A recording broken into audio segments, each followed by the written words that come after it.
Good morning. It's Monday. Because I've been doing this as my Monday hat, so it must be Monday. It's April Fool's Day. I'm not doing none of that. I hope.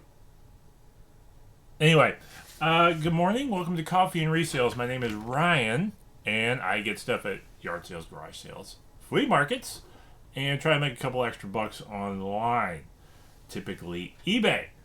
And I've got some interesting things to talk about this morning. Did a flea market in Macon where I set up some tables to usually get rid of some excess. Moderate success, and we'll talk about that. Had some weekend eBay sales, and I think that's it. I'm going to move.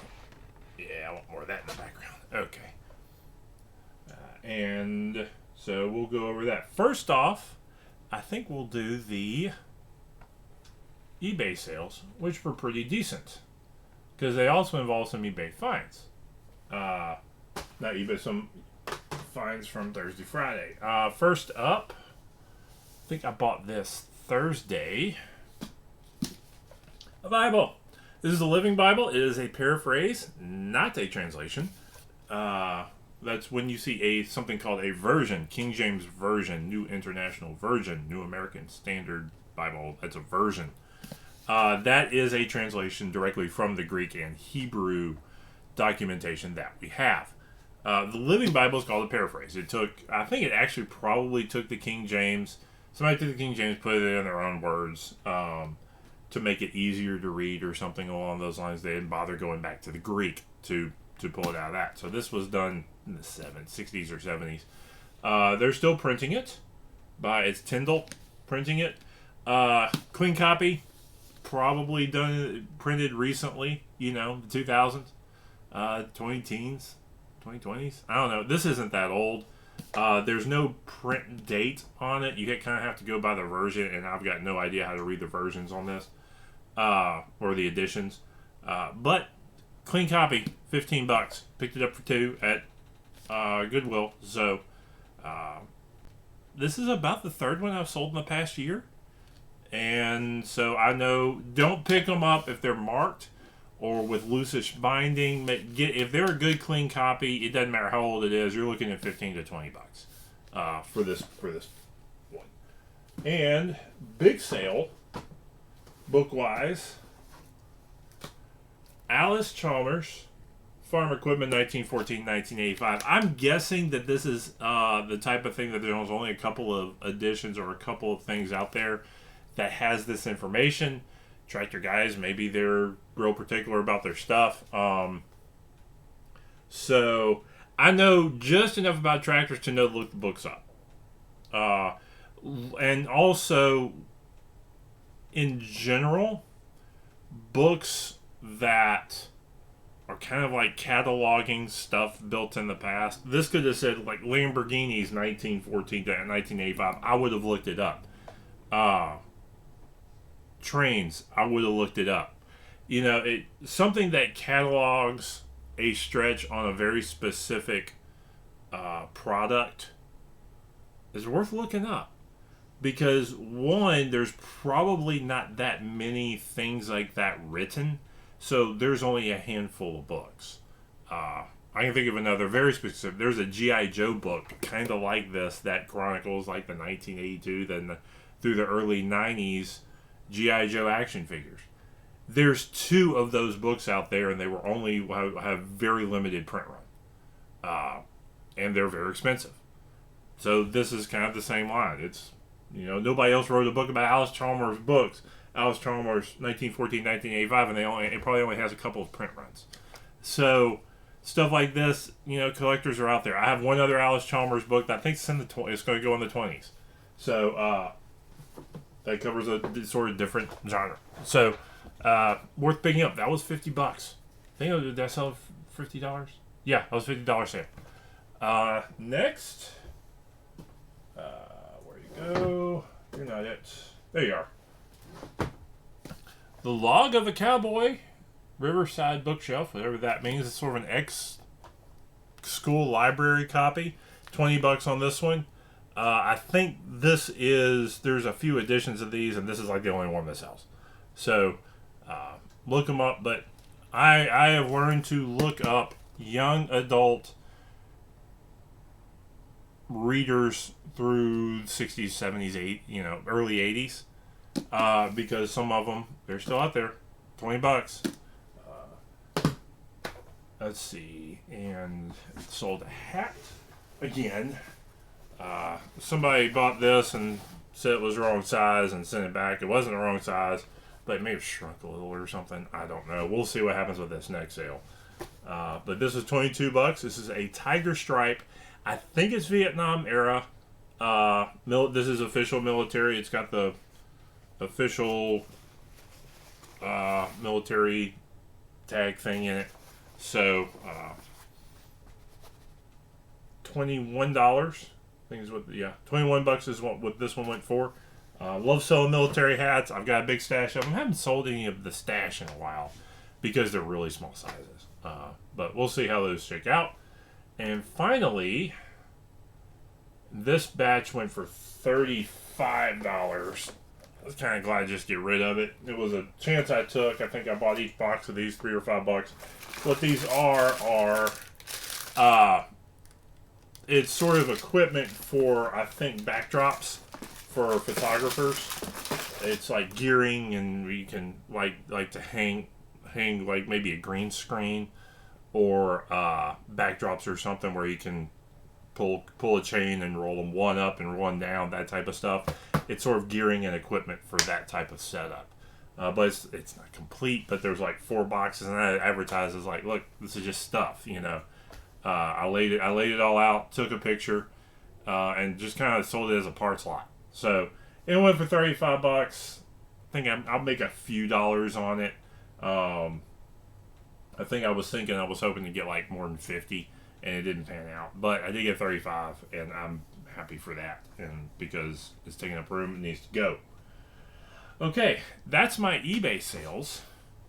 And on to flea markets. Like I said, I went out to a local flea market with my son, who's a hustler. He sleeps in for school. When I tell him we're going out to the flea market to sell stuff, he is awake. And so, and he's a little bit of a hustler. Learning how to sell stuff, learning how to talk to people. Actually, talking to people ain't his problem. And learn how to hustle, learn how to buy, learn how to deal, learn how to haggle. It's fun. It's an early morning. I had to reserve a table this time because it was busy. We got up at 6, and we were home probably about 2. A little after 2 o'clock. And that's a longer day. Sometimes we're out there at 11 because it's getting hot. Ain't nobody else coming around. But it kind of kept going. So I didn't make as much money as I wanted to. I was hoping to net 200, and I came up short of that. But I know why. And little, discussion time. Uncle Ryan. How to sell flea markets. I do very well with small items. I must have had 500 Hot Wheels. I'll buy lots of Hot Wheels at a Goodwill or a yard sale. If they're cheap, if they're less than a quarter a piece, I won't even go through them. Or I'll scan through and make sure they're all Hot Wheels or better that sort of stuff. I don't buy not like the cheap Chinese stuff. But I'll go through them if they're clean. I'll grab them, sort through them, find the ones you can throw on eBay, which there usually are. You buy a box full of 200 Hot Wheels in a place like that, you're gonna and you know what you're looking for. You're gonna find a couple that will go for $10 or more on eBay and are worth pulling out. And then rest, I bring them to the flea market, put them on the ground, sort them a little bit, and let the kids go to town 50 cents a piece. And collectors will come through and they'll buy a bunch, and kids will come through, and everybody with a kid gets pulls $1 out, pick 2 cars. I make my booth rent. I've sold $100 worth of cars that way a few times. And it panned out this time. I think somebody came through, offered me $100 for the rest of the cars I had. I said yes, and that was after I had sold probably 20 bucks worth of cars. And so, okay, so that was actually the biggest sale I had. I had a few tools that go between $10 to $20 range. But most of what I sold was probably under $3, and which is, it's good, but it's a problem because I walked out of there with less than $200 in my pocket, cash, after paying for my booth because I didn't have any bigger ticket items. And uh, when you do flea markets, and you're doing like a yard sale type setup where you just back in, set your tables up, throw stuff out. You need $30 to $50 or more items that people are willing to pay for. Uh, that and you can make money that to make good money and something that people can walk out with. Not like furniture. Sometimes people bring furniture and stuff out, but I don't have the room for that because I don't have a big truck. I got a Honda CRV, and I can fill that up, and it's 3 tables plus the 2 plastic ones I bring.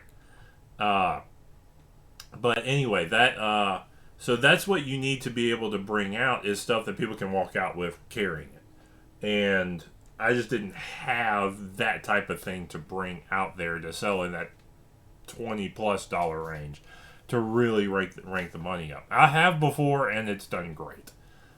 But you just gotta know, and I can go out next week and probably pull in $100 off of small stuff. Actually, I don't know because I don't have Hot Wheels, and I was one of the only guys out there with.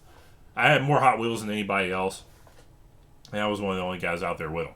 So that's how that works. That's how, or at least at my local flea market, people are cheap. They are cheap out there. It's not a knock. This is a flea market. This isn't a yuppie flea market.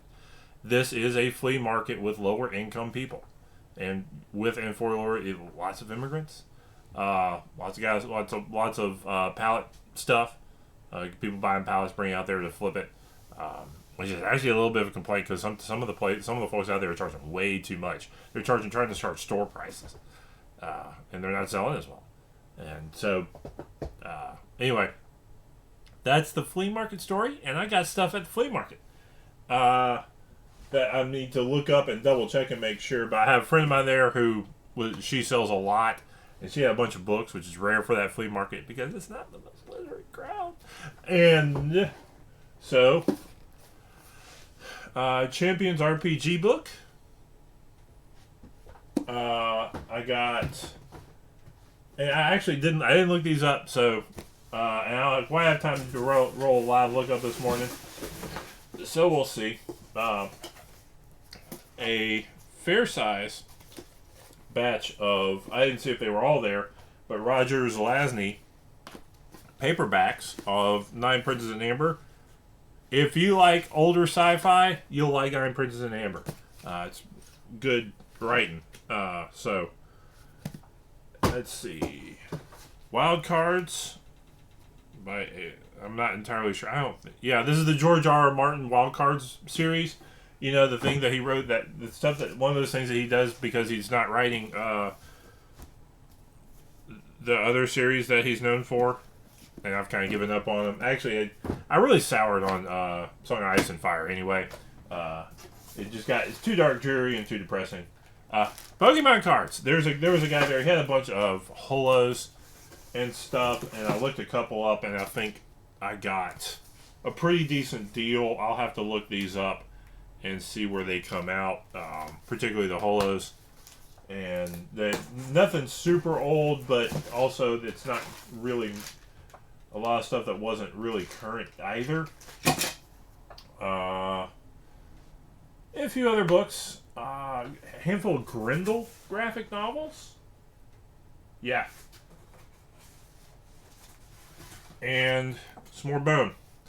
And I need to check if this is the earlier Bone.